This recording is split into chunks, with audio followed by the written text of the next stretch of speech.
ਵਾਹਿਗੁਰੂ ਜੀ ਕਾ ਖਾਲਸਾ ਵਾਹਿਗੁਰੂ ਜੀ ਕੀ ਫਤਿਹ। ਬੇਟਾ ਅੱਜ ਆਪਾਂ ਪੜ੍ਹਨਾ ਆ ਪੰਜਾਬੀ ਸੱਭਿਆਚਾਰ ਦੇ ਲੱਛਣ ਦਾ ਮਤਲਬ ਹੁੰਦਾ ਫੀਚਰਸ, ਵਿਸ਼ੇਸ਼ਤਾਵਾਂ। ਠੀਕ ਆ। ਕੀ ਕਿਹਾ ਗਿਆ ਕਿ ਦੁਨੀਆ ਭਰ ਦੇ ਸੱਭਿਆਚਾਰਾਂ ਵਿੱਚੋਂ ਪੰਜਾਬੀ ਸੱਭਿਆਚਾਰ ਦੇ ਵਿਲੱਖਣ ਪਛਾਣ ਚਿੰਨ੍ਹ ਹਨ। ਭਾਵ ਕਿ ਦੁਨੀਆ ਵਿੱਚ ਬਹੁਤ ਸਾਰੇ ਸੱਭਿਆਚਾਰ ਪਾਏ ਜਾਂਦੇ ਆ, ਪਰ ਸਾਰੇ ਹੀ ਸੱਭਿਆਚਾਰਾਂ ਦੇ ਵਿੱਚੋਂ ਜਿਹੜਾ ਪੰਜਾਬੀ ਸੱਭਿਆਚਾਰ ਹੈ ਉਹਦੇ ਯੂਨੀਕ, ਵੱਖਰੇ, ਵਿਸ਼ੇਸ਼ ਜਿਹੜੇ ਉਹ ਪਛਾਣ ਚਿੰਨ੍ਹ ਪਾਏ ਗਏ ਆ। ਪੰਜਾਬ ਹਿੰਦੁਸਤਾਨ ਦਾ ਸਰਹੱਦੀ ਸੂਬਾ ਹੋਣ ਕਰਕੇ ਇੱਥੋਂ ਦੇ ਵਸਨੀਕ ਜਿਹੜੇ ਆ ਸੂਰਮਿਆਂ ਅਤੇ ਬਹਾਦਰਾਂ ਦੀ ਕੌਮ ਹੈ।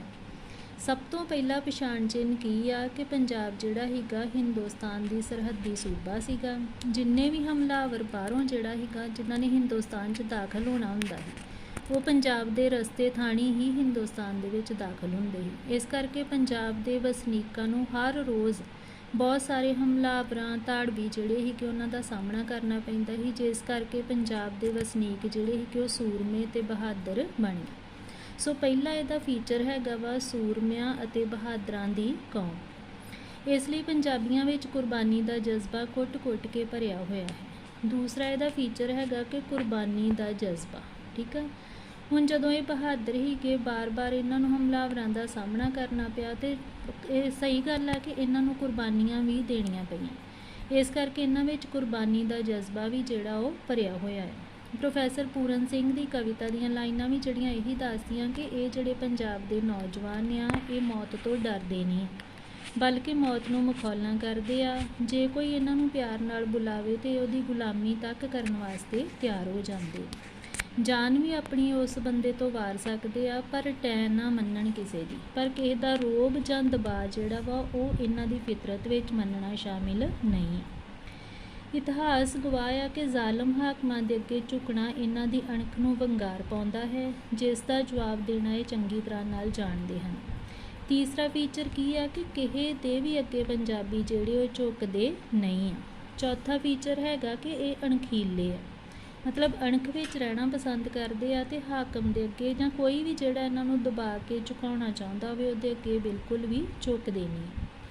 ਪੰਜਾਬ ਰਾਜ ਦੇਸ਼ ਦਾ ਅੰਨ ਭੰਡਾਰ ਰਿਹਾ ਆ, ਇਸੇ ਲਈ ਕਿਸੇ ਤੋਂ ਭੀਖ ਮੰਗਣਾ ਪੰਜਾਬੀਆਂ ਦੇ ਸੁਭਾਅ ਵਿੱਚ ਸ਼ਾਮਿਲ ਨਹੀਂ। ਹੁਣ ਪੰਜਾਬ ਇੱਕ ਇਹੋ ਜਿਹਾ ਰਾਜ ਸੀਗਾ ਜਿਹੜਾ ਖੇਤੀ ਪ੍ਰਧਾਨ ਰਾਜ ਸੀਗਾ। ਸੋ ਇਹਦੇ ਕੋਲ ਅੰਨ ਦੇ ਜਿਹੜੇ ਭੰਡਾਰ ਸੀਗੇ, ਇਸ ਕਰਕੇ ਇਹਦੇ ਕੋਲ ਅਨਾਜ ਦੀ ਬਹੁਤਾਤ ਹੋਣ ਕਰਕੇ ਪੰਜਾਬੀਆਂ ਦਾ ਸੁਭਾਅ ਜਾਂ ਨੀਅਤ ਜਿਹੜੀ ਸੀਗੀ ਉਹ ਰੱਜੀ ਪੁੱਜੀ ਸੀ। ਸੋ ਅਗਲਾ ਫੀਚਰ ਇਹਨਾਂ ਦਾ ਇਹ ਹੈਗਾ ਕਿ ਪੰਜਾਬੀ ਜਿਹੜੇ ਉਹ ਭੀਖ ਨਹੀਂ ਮੰਗਦੇ। ਬਾਬਾ ਫਰੀਦ ਜੀ ਦਾ ਸ਼ਲੋਕ ਲਿਆ ਕਿ ਫਰੀਦਾ ਬਾਰ ਪਰਾਏ ਬੈਸਣਾ ਸਾਈਂ ਮੁਝੇ ਨਾ ਦੇ, ਜੇ ਤੂੰ ਐਵੇਂ ਰੱਖਸੀ ਜੀਓ ਸਰੀਰੋਂ ਲੈ।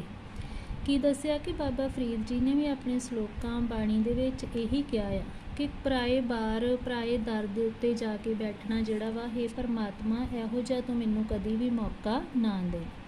ਜੇ ਤੂੰ ਮੈਨੂੰ ਇਹੋ ਜਿਹਾ ਮੌਕਾ ਕਿਤੇ ਬਣਾਏ ਕਿ ਮੈਨੂੰ ਆਪਣੇ ਹੱਥ ਅੱਡ ਕੇ ਕਿਸੇ ਦੂਸਰੇ ਦੇ ਦਰ 'ਤੇ ਜਾ ਕੇ ਮੰਗਣਾ ਪਵੇ ਅਤੇ ਉਸ ਤੋਂ ਪਹਿਲਾਂ ਮੈਨੂੰ ਜਿਹੜਾ ਮੌਤ ਦੇ ਦੇ। ਜੀਓ ਸਰੀਰੋਂ ਲੈ, ਕਿ ਜਿਹੜੀ ਜਿੰਦ ਜਾਨ ਹੈ ਉਹ ਮੇਰੇ ਸਰੀਰ ਦੇ ਵਿੱਚੋਂ ਕੱਢ ਲੈ।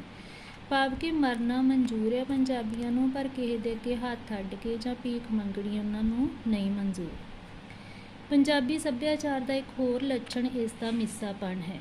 ਅਗਲਾ ਫੀਚਰ ਹੈਗਾ ਮਿੱਸਾਪਣ। ਮਿੱਸੇਪਣ ਦਾ ਅਰਥ ਹੁੰਦਾ ਵਾ ਕਿ ਦਰੁਸਤ ਹਾਜ਼ਮੇ ਵਾਲਾ, ਭਾਵ ਕਿ ਇਹੋ ਜਿਹਾ ਹਾਜ਼ਮਾ, ਇਹੋ ਜਿਹਾ ਡਾਈਜੈਸਟਿਵ ਸਿਸਟਮ ਜਿਹੜਾ ਦੂਸਰੀ ਚੀਜ਼ ਨੂੰ ਆਪਣੇ ਅੰਦਰ ਜਿਹੜਾ ਐਬਜ਼ੋਰਬ ਕਰ ਲੈਂਦਾ ਅਤੇ ਫਿਰ ਉਹਨੂੰ ਚੰਗੇ ਤਰੀਕੇ ਨਾਲ ਡਾਈਜੈਸਟ ਕਰ ਲੈਂਦਾ ਹੈ।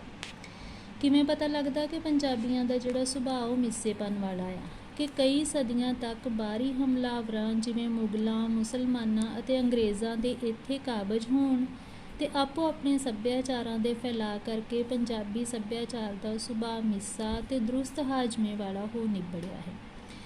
ਕਹਿਣ ਤੋਂ ਭਾਵ ਹੈ ਕਿ ਸਮੇਂ-ਸਮੇਂ ਦੇ ਉੱਤੇ ਪੰਜਾਬ ਦੇ ਵਿੱਚ ਮੁਗਲ ਵੀ ਆਏ, ਮੁਸਲਮਾਨ ਵੀ ਆਏ, ਅੰਗਰੇਜ਼ ਵੀ ਆਏ। ਸਾਰਿਆਂ ਨੇ ਪੰਜਾਬ ਦੇ ਉੱਪਰ ਕਬਜ਼ਾ ਕੀਤਾ ਅਤੇ ਉਹਨਾਂ ਨੇ ਆਪੋ ਆਪਣਾ ਸੱਭਿਆਚਾਰ ਜਿਹੜਾ ਸੀਗਾ ਉਹ ਪੰਜਾਬ ਦੇ ਵਿੱਚ ਲਿਆਂਦਾ। ਸੋ ਪੰਜਾਬੀਆਂ ਨੂੰ ਜਿਹੜਾ ਸੀਗਾ ਮਿਕਸਡ ਕਲਚਰ ਮਿਲਿਆ ਹੈ, ਵੱਖ-ਵੱਖ ਲੋਕਾਂ ਤੋਂ ਉਹਨਾਂ ਨੂੰ ਜਿਹੜਾ ਵੱਖਰਾ ਸੱਭਿਆਚਾਰ ਮਿਲਿਆ ਅਤੇ ਇਹਨਾਂ ਸਾਰੇ ਲੋਕਾਂ ਦਾ ਪ੍ਰਭਾਵ ਜਿਹੜਾ ਉਹ ਪੰਜਾਬੀਆਂ ਨੇ ਕਬੂਲਿਆ ਹੈ। ਇਸ ਕਰਕੇ ਸਾਰੇ ਇਹ ਜਿਹੜੀਆਂ ਜਾਤਾਂ, ਧਰਮ, ਕੌਮ ਦੇ ਲੋਕ ਆ, ਇਹਨਾਂ ਦੇ ਸੱਭਿਆਚਾਰਾਂ ਦੇ ਕੁਛ ਅੰਸ਼ ਜਿਹੜੇ ਉਹ ਪੰਜਾਬੀ ਸੱਭਿਆਚਾਰ ਦੇ ਵਿੱਚ ਰਲ ਮਿਲ ਗਏ। ਇੱਥੋਂ ਦੀ ਭਾਸ਼ਾ, ਪਹਿਰਾਵਾ, ਰੀਤੀ ਰਿਵਾਜ, ਮਨ ਮਨੌਤਾਂ, ਵਿਸ਼ਵਾਸ ਪੰਜਾਬੀ ਸੱਭਿਆਚਾਰ ਦੇ ਬਹੁ ਨਸਲੀ, ਬਹੁ ਜਾਤੀ ਅਤੇ ਬਹੁ ਕੌਮੀ ਇਤਿਹਾਸ ਵੱਲ ਇਸ਼ਾਰਾ ਕਰਦੇ ਹਨ। ਹੁਣ ਜੇ ਸਭ ਤੋਂ ਪਹਿਲਾਂ ਆਪਾਂ ਭਾਸ਼ਾ ਦੀ ਗੱਲ ਲਈਏ ਤਾਂ ਹੀ ਪੰਜਾਬ ਦੇ ਵਿੱਚ ਰਹਿਣ ਦੇ ਬਾਵਜੂਦ ਵੀ ਬਹੁਤ ਸਾਰੇ ਸ਼ਬਦ ਜਿਹੜੇ ਉਹ ਦੂਸਰੀਆਂ ਭਾਸ਼ਾਵਾਂ ਦੇ ਆਪਣੇ ਵਿੱਚ ਬੋਲਦੇ ਆ, ਅਤੇ ਇਹ ਹੀ ਕੋਈ ਐਫਰਟ ਲਾ ਕੇ ਨਹੀਂ ਬੋਲਦੇ, ਬਲਕਿ ਇਹ ਆਟੋਮੈਟਿਕਲੀ ਸਾਡੀ ਭਾਸ਼ਾ ਦੇ ਵਿੱਚ ਜਾਂ ਸਾਡੀ ਭਾਸ਼ਾ ਸ਼ੈਲੀ ਦੇ ਵਿੱਚ ਜਿਹੜੇ ਉਹ ਸ਼ਾਮਿਲ ਹੋ ਚੁੱਕੇ ਆ। ਫਿਰ ਪਹਿਰਾਵਾ ਵੀ ਜਿਹੜਾ ਆ ਸਾਡਾ ਪੰਜਾਬੀ ਪਹਿਰਾਵਾ ਜਿਹੜਾ ਉਹ ਨਹੀਂ ਆ ਜਿਹੜਾ ਅਸੀਂ ਪਹਿਨਦੇ, ਠੀਕ ਆ। ਪਹਿਰਾਵਾ ਹੀ ਅੰਗਰੇਜ਼ਾਂ ਤੋਂ ਲਿਆ ਆ। ਬਹੁਤ ਸਾਰੇ ਰੀਤੀ ਰਿਵਾਜ ਜਿਹੜੇ ਉਹੀ ਸਾਰੇ ਇਹਨਾਂ ਵੱਖ-ਵੱਖ ਜਿਹੜੇ ਧਰਮ ਆ ਉਹਨਾਂ ਤੋਂ ਵੀ ਲਏ ਆ। ਸੋ ਇਸ ਤਰੀਕੇ ਦੇ ਨਾਲ ਇਹਨਾਂ ਲੋਕਾਂ ਦੇ ਪੰਜਾਬ ਦੇ ਵਿੱਚ ਆਉਣ ਦੇ ਨਾਲ ਪੰਜਾਬ ਦਾ ਸੱਭਿਆਚਾਰ ਬਹੁ ਨਸਲੀ ਹੋ ਗਿਆ, ਬਹੁ ਜਾਤੀ ਹੋ ਗਿਆ ਅਤੇ ਬਹੁ ਕੌਮੀ ਬਣ ਗਿਆ। ਬੇਟਾ ਇੱਥੋਂ ਤੱਕ ਆਪਾਂ ਪੜ੍ਹਿਆ ਕਿ ਪੰਜਾਬੀ ਸੱਭਿਆਚਾਰ ਦੇ ਵੱਖ-ਵੱਖ ਫੀਚਰ, ਲੱਛਣ ਜਿਹੜੇ ਉਹ ਕੀ ਆ। ਉਸ ਤੋਂ ਅੱਗੇ ਕੀ ਦੱਸਿਆ ਕਿ ਮੌਜੂਦਾ ਹਾਲਾਤ ਕੀ ਆ ਪੰਜਾਬ ਦੇ। ਲੇਖਕ ਕਹਿੰਦਾ ਕਿ ਇਸ ਵਿੱਚ ਕੋਈ ਸ਼ੱਕ ਨਹੀਂ ਕਿ ਕਿਸੇ ਵੇਲੇ ਪੰਜਾਬੀ ਆਪਣੀ ਮਿਹਨਤਕਸ਼ੀ ਲਈ ਇੱਕ ਮਿਸਾਲ ਸਨ। ਭਾਵ ਕਿ ਪੰਜਾਬੀ ਜਿਹੜੇ ਸੀ ਕਿ ਉਹ ਹੱਡ ਭੰਨਵੀਂ ਮਿਹਨਤ ਕਰਨ ਵਾਲੇ ਸੀਗੇ ਅਤੇ ਅੱਜ ਵੀ ਹੈ ਆ। ਇਸੇ ਮਿਹਨਤ ਸਦਕਾ ਹੀ ਦੇਸ਼ ਨੂੰ ਲੋੜ ਵੇਲੇ ਅਨਾਜ ਦੇ ਭੰਡਾਰ ਦੇਣ ਵੇਲੇ ਹਰੀ ਕ੍ਰਾਂਤੀ ਇਸੇ ਹੀ ਸੂਬੇ ਵਿੱਚ ਸਭ ਤੋਂ ਪਹਿਲਾਂ ਆਈ। ਮਤਲਬ ਪੰਜਾਬ ਖੇਤੀ ਪ੍ਰਧਾਨ ਰਾਜ ਹੀਗਾ, ਹਰੀ ਕ੍ਰਾਂਤੀ ਵੀ ਜਿਹੜੀ ਉਹ ਪੰਜਾਬ ਦੇ ਵਿੱਚ ਸਭ ਤੋਂ ਪਹਿਲਾਂ ਆਈ। ਪੰਜਾਬ ਦੇ ਲੋਕ ਮਿਹਨਤੀ ਵੀ ਬਹੁਤ ਸੀਗੇ, ਜਿਸ ਕਰਕੇ ਇਹਨਾਂ ਨੇ ਆਪਣੇ ਸੂਬੇ ਨੂੰ ਖੁਸ਼ਹਾਲ ਬਣਾਇਆ। ਦਰਿਆਈ ਪਾਣੀਆਂ ਦੇ ਰਜਵੇਂ ਹੋਣ ਕਾਰਨ ਸੂਬੇ ਦੀ ਆਰਥਿਕਤਾ ਸੁਧਰੇ ਰੂਪ ਵਾਲੀ ਰਹੀ। ਕੁਦਰਤੀ ਸਾਧਨ ਜਿਵੇਂ ਕਿ ਦਰਿਆ ਹੀਗੇ, ਦਰਿਆਵਾਂ ਦਾ ਪਾਣੀ ਬਹੁਤ ਜ਼ਿਆਦਾ ਮਾਤਰਾ ਵਿੱਚ ਅਵੇਲੇਬਲ ਹੀਗਾ, ਇਸ ਕਰਕੇ ਸੂਬੇ ਦੀ ਜਿਹੜੀ ਆਰਥਿਕ ਸਥਿਤੀ ਹੀਗੀ ਉਹ ਕਾਫੀ ਵਧੀਆ ਮੰਨੀ ਗਈ ਹੈ। ਸਮੇਂ ਦੇ ਬਦਲਾਅ ਅਤੇ ਕੁਦਰਤੀ ਸਾਧਨਾਂ ਦੇ ਘਟਣ ਕਰਕੇ ਅਤੇ ਰਾਜਨੀਤਿਕ ਕਾਰਨਾਂ ਕਰਕੇ ਪੰਜਾਬ ਦੇ ਲੋਕ ਬਿਹਤਰ ਅਤੇ ਖੁਸ਼ਹਾਲ ਜੀਵਨ ਲਈ ਪੜ੍ਹ ਲਿਖ ਕੇ ਬਾਹਰਲੇ ਮੁਲਕਾਂ ਵਿੱਚ ਜਾ ਵਸੇ ਹਨ। ਹਾਂਜੀ ਬੇਟਾ, ਅੱਗੇ ਕੀ ਦੱਸਿਆ ਕਿ ਪਹਿਲਾਂ ਜਿਹੜੇ ਹੀ ਪੰਜਾਬ ਦੇ ਵਿੱਚ ਦਰਿਆਈ ਪਾਣੀ ਵੀ ਕਾਫੀ ਮਾਤਰਾ ਵਿੱਚ ਮੌਜੂਦ ਸੀਗਾ, ਜਿਸ ਕਰਕੇ ਸੂਬਾ ਜਿਹੜਾ ਹੈਗਾ ਖੁਸ਼ਹਾਲ ਹੀ। ਪਰ ਹੌਲੀ ਹੌਲੀ ਸਮਾਂ ਬਦਲਦਾ ਗਿਆ, ਕੁਦਰਤੀ ਸਾਧਨ ਘਟਦੇ ਗਏ, ਜਿਵੇਂ ਕਿ ਪਾਣੀਆਂ ਦੀ ਵੰਡ ਹੋਏਗੀ, ਦਰਿਆ ਵੀ ਜਿਹੜੇ ਉਹ ਘਟ ਕੇ ਸਾਡੇ ਕੋਲ 2.5 ਰਹਿ ਗਏ ਆ। ਹੋਰ ਵੀ ਕੁਦਰਤੀ ਸਾਧਨ ਜਿਹੜੇ ਆ, ਜ਼ਮੀਨਾਂ ਵੀ ਘਟ ਰਹੀਆਂ ਆ। ਫਿਰ ਸਰਕਾਰਾਂ, ਰਾਜਨੀਤਿਕ ਕਾਰਨਾਂ ਦੇ ਵਿੱਚ ਆਉਂਦਾ ਕਿ ਵੱਖ-ਵੱਖ ਸਮੇਂ ਦੀਆਂ ਜਿਹੜੀਆਂ ਸਰਕਾਰਾਂ ਆ ਉਹ ਵੀ ਪੰਜਾਬੀਆਂ ਨੂੰ ਜਿਹੜਾ ਬਹੁਤਾ ਮਾਣ ਸਤਿਕਾਰ ਜਾਂ ਉਹਨਾਂ ਦਾ ਬਣਦਾ ਹੱਕ ਜਿਹੜਾ ਉਹ ਨਹੀਂ ਦਿੰਦੀਆਂ, ਜਿਸ ਕਰਕੇ ਪੰਜਾਬ ਦੇ ਲੋਕਾਂ ਦਾ ਅੱਜ ਕੱਲ੍ਹ ਰੁਝਾਨ ਕਿੱਧਰ ਹੋ ਗਿਆ ਕਿ ਉਹ ਪੜ੍ਹ ਲਿਖ ਕੇ ਬਾਹਰਲੇ ਮੁਲਕਾਂ ਵਿੱਚ ਜਾਣੇ ਸ਼ੁਰੂ ਹੋ ਗਏ। ਰੋਜ਼ਾਨਾ ਦੇ ਕਾਰ ਵਿਹਾਰ ਵਿਚਲੇ ਬਦਲਾਅ ਨਾਲ ਮਨੁੱਖੀ ਸੁਭਾਅ ਵਿੱਚ ਤਬਦੀਲੀ ਆਉਣੀ ਲਾਜ਼ਮੀ ਹੈ, ਜਿਸ ਨਾਲ ਲੋਕਾਂ ਦਾ ਇੱਕ ਦੂਜੇ ਪ੍ਰਤੀ ਰਵੱਈਆ ਵੀ ਬਦਲ ਰਿਹਾ ਹੈ। ਹੁਣ ਇੱਥੇ ਗੱਲ ਕੀਤੀ ਆ ਮਨੁੱਖੀ ਸੁਭਾਅ ਦੀ, ਕਿ ਜਿਵੇਂ ਪਹਿਲੇ ਲੋਕ ਸੀਗੇ ਉਹਨਾਂ ਦਾ ਸੁਭਾਅ ਆਪਾਂ ਮੰਨਦੇ ਸੀ ਕਿ ਖੁੱਲ੍ਹੇ ਦਿਲ ਵਾਲੇ ਹੀ, ਮਹਿਮਾਨ ਨਿਵਾਜ਼ ਹੀਗੇ, ਖਿੜੇ ਮੱਥੇ ਸਾਰਿਆਂ ਨੂੰ ਮਿਲਦੇ ਸੀ। ਪਰ ਮੌਜੂਦਾ ਸਮੇਂ ਲੇਖਕ ਕਹਿਣਾ ਚਾਹੁੰਦਾ ਕਿ ਮਨੁੱਖੀ ਸੁਭਾਅ ਬਦਲ ਰਿਹਾ ਹੈ। ਭਾਵੇਂ ਕਿ ਅਜੇ ਵੀ ਦੂਸਰੇ ਸੂਬਿਆਂ ਨਾਲੋਂ ਪੰਜਾਬ ਦੇ ਲੋਕ ਜਿਹੜੇ ਉਹਨਾਂ ਦਾ ਸੁਭਾਅ ਕਾਫੀ ਮਿਲਾਪੜਾ ਮੰਨਿਆ ਜਾਂਦਾ, ਪਰ ਫਿਰ ਵੀ ਜਿਹੜਾ ਸਮੇਂ ਦੇ ਵਿੱਚ ਤਬਦੀਲੀ ਆਉਣ ਕਰਕੇ, ਲੋਕਾਂ ਦਾ ਕੰਮਾਂ ਕਾਰਾਂ ਵਿੱਚ ਰੁੱਝੇ ਹੋਣ ਕਰਕੇ ਇੱਕ ਦੂਜੇ ਪ੍ਰਤੀ ਰਵੱਈਆ ਜਿਹੜਾ ਉਹ ਬਦਲ ਰਿਹਾ। ਭਾਵ ਕਿ ਉਨੀ ਖੁੱਲ੍ਹ ਦਿਲੀ ਨਹੀਂ ਦਿਖਾਉਂਦੇ ਜਿੰਨੀ ਵਾਸਤੇ ਉਹ ਮਸ਼ਹੂਰ ਸੀਗੇ। ਨਿਸ਼ਚੇ ਹੀ ਵਿਸ਼ਵ ਪੱਧਰ 'ਤੇ ਬਦਲ ਰਹੀਆਂ ਪਰਿਸਥਿਤੀਆਂ ਪੰਜਾਬੀ ਮਾਨਸਿਕਤਾ ਵਿੱਚ ਕੁਝ ਪਰਿਵਰਤਨ ਲਿਆ ਰਹੀਆਂ ਹਨ। ਹੁਣ ਕਿਹਾ ਗਿਆ ਕਿ ਵਿਸ਼ਵ ਪੱਧਰ 'ਤੇ ਜਿਹੜੀਆਂ ਪਰਿਸਥਿਤੀਆਂ, ਹਾਲਾਤ ਆ ਉਹ ਬਦਲ ਰਹੇ ਆ। ਭਾਵ ਕਿ ਪੂਰੇ ਸੰਸਾਰ ਦੇ ਵਿੱਚ ਸਮੇਂ ਦੇ ਨਾਲ ਚੇਂਜਸ ਜਿਹੜੀਆਂ ਆ ਰਹੀਆਂ ਆ, ਜਿਸ ਕਰਕੇ ਹਰੇਕ ਦੀ ਮਾਨਸਿਕਤਾ ਜਿਹੜੀ ਉਹ ਬਦਲ ਰਹੀ ਹੈ। ਕੀ ਚੇਂਜਸ ਜਿਹੜੀਆਂ ਆਉਣ ਡਈਆਂ ਕਿ ਨੌਜਵਾਨਾਂ ਦਾ ਵਿਦੇਸ਼ਾਂ ਵੱਲ ਰੁਝਾਨ ਵੱਧ ਗਿਆ, ਪੱਛਮੀ ਸੱਭਿਅਤਾ ਦੀ ਦੌੜ ਆ। ਭਾਵ ਕਿ ਪੱਛਮੀ ਸੱਭਿਆਚਾਰ ਜਿਹੜਾ ਵਾ ਸਾਡੇ ਉੱਤੇ ਕਾਫੀ ਜ਼ਿਆਦਾ ਹਾਵੀ ਹੋ ਗਿਆ ਅਤੇ ਹਰ ਨੌਜਵਾਨ ਚਾਹੁੰਦਾ ਵਾ ਕਿ ਉਹ ਪੱਛਮ ਦੇ ਵਿੱਚ ਜਾ ਕੇ ਵਸੇ। ਸੁਖਾਲਾ ਜੀਵਨ ਜਿਉਣ ਦੀ ਵੱਧ ਰਹੀ ਇੱਛਾ, ਇਹੋ ਜਿਹੇ ਜਿਹੜੇ ਰੁਝਾਨ ਆ, ਇਹਨਾਂ ਦੇ ਚੱਲਦਿਆਂ ਪੰਜਾਬੀ ਸੱਭਿਆਚਾਰ ਬਹੁਤ ਪ੍ਰਭਾਵਿਤ ਹੋ ਰਿਹਾ ਹੈ। ਲੇਖਕ ਨੂੰ ਲੱਗਦਾ ਕਿ ਜਿਹੋ ਜਿਹਾ ਪੰਜਾਬੀ ਸੱਭਿਆਚਾਰ ਸ਼ੁਰੂ ਤੋਂ ਚੱਲਦਾ ਆ ਰਿਹਾ ਸੀਗਾ, ਉਹੋ ਜਿਹਾ ਉਹ ਨਹੀਂ ਰਿਹਾ, ਬਲਕਿ ਉਹਦੇ ਵਿੱਚ ਚੇਂਜਸ ਆ ਰਹੀਆਂ।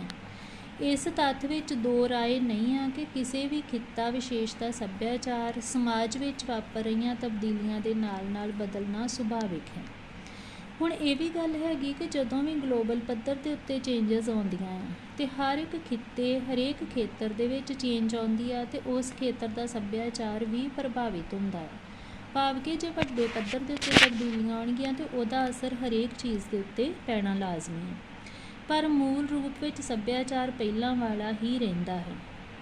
ਹੁਣ ਲੇਖਕ ਨੇ ਇੱਥੇ ਕਹਿ ਦਿੱਤਾ ਕਿ ਇੱਕ ਤੇ ਸੱਭਿਆਚਾਰ ਬਦਲ ਰਿਹਾ ਹੈ, ਪਰ ਫਿਰ ਵੀ ਜਿਹੜਾ ਆਪਣਾ ਮੁੱਢਲਾ ਰੂਪ ਆ ਉਹ ਪੰਜਾਬੀ ਸੱਭਿਆਚਾਰ ਨੇ ਨਹੀਂ ਗਵਾਇਆ।